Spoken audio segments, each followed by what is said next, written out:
క్రైస్తవ విహారీ ఛానల్ వీక్షిస్తున్న ప్రేక్షకులకు ధన్యవాదాలు. ప్రత్యేకంగా ఈరోజు 40 రోజుల శ్రమ దినాల్లో శుక్రవారం నాడు మనం మచిలీపట్నం సమీపంలోని మంగిరిపూడి బీచ్ దగ్గరికి వరతరంగిణి మాత దేవాలయాన్ని సందర్శించడం జరిగింది. ఈ దేవాలయం యొక్క విశిష్టత తెలుసుకోవాలంటే చాలా గొప్ప దేవాలయం, పురాతనమైన దేవాలయం. ఇక్కడ బీచ్కి దగ్గరలో ఉండటం మూలంగా ఎంతోమంది భక్తులు ఇక్కడికి పాదయాత్ర చేసుకుంటూ వచ్చారు. నేడైతే ప్రత్యేకంగా పెరమ విచారణ నుంచి, అలాగే ఆత్మూరు విచారణ, అలాగే బంటుమల్లి విచారణ నుంచి ఎంతోమంది విశ్వాసులు సుమారు 1000 మంది వరకు పాదయాత్ర చేసుకుంటూ 20 కిలోమీటర్లు నడుచుకుంటూ ఈ దేవాలయాన్ని సందర్శించడం జరిగింది. ఈ దేవాలయంలో ప్రత్యేకంగా ఫాదర్ గారు ఈ వచ్చిన భక్తులందరికీ అన్ని సౌకర్యాలను ఏర్పాటు చేశారు. టెంట్లు ఏర్పాటు చేశారు. దేవాలయంలో ప్రత్యేకంగా ఏలూరు నుంచి 3 విచారణ ఫాదర్లు తీసుకొచ్చి వారి ద్వారా ప్రత్యేకంగా ప్రార్థనలు, అలాగే ఈరోజు శుక్రవారం కాబట్టి ప్రత్యేకంగా దివ్య మందసాన్ని పెట్టి ప్రత్యేక ప్రార్థనలు కూడా నిర్వహించడం జరిగింది.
సమయంలో బంటుమల్లి విచారకులు, బెడల విచారకులు, అర్థములు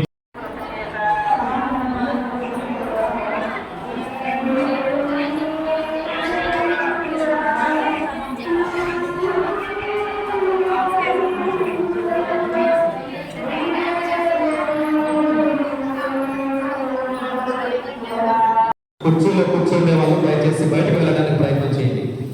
నేను వచ్చి చెప్పకుండా మీకు మీరుగా బయటకు వెళ్ళడానికి ప్రయత్నం చేయండి. ఇంకా పెడల విచారణ నుంచి, అత్తమూరు విచారణ, బంటుమల్లి విచారణ, పుణ్యక్షేత్ర విచారణ నుంచి అనేక మంది బిడ్డలు వస్తున్నారు.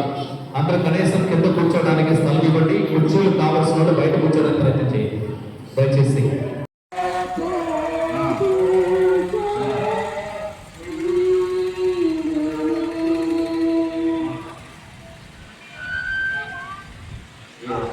చక్కగా అక్కడ ఏమంటుంది, అక్కడ పౌలు గారు ఆ యొక్క వ్యక్తిగత జీవితాన్ని గురించి వివరిస్తున్నాడు. నేను ఆహ్వానాలుస్తున్నాడు. అదే 4:17 చక్కగా ఆయన ఆహ్వానాలుస్తున్నాడు. 38-42 వచనాల్లో తల్లి మరియ తగ్గించుకుంది. అంతట మరియమ్మ, ఇదిగో నేను ప్రభు దాసరాలను అని తనను తాను తగ్గించుకుని ఎలిజబెత్ అమ్మ ద్వారా హెచ్చింపబడింది. లూకా సువార్త 1 మారు మనసు యోహాను ఆహ్వానాలు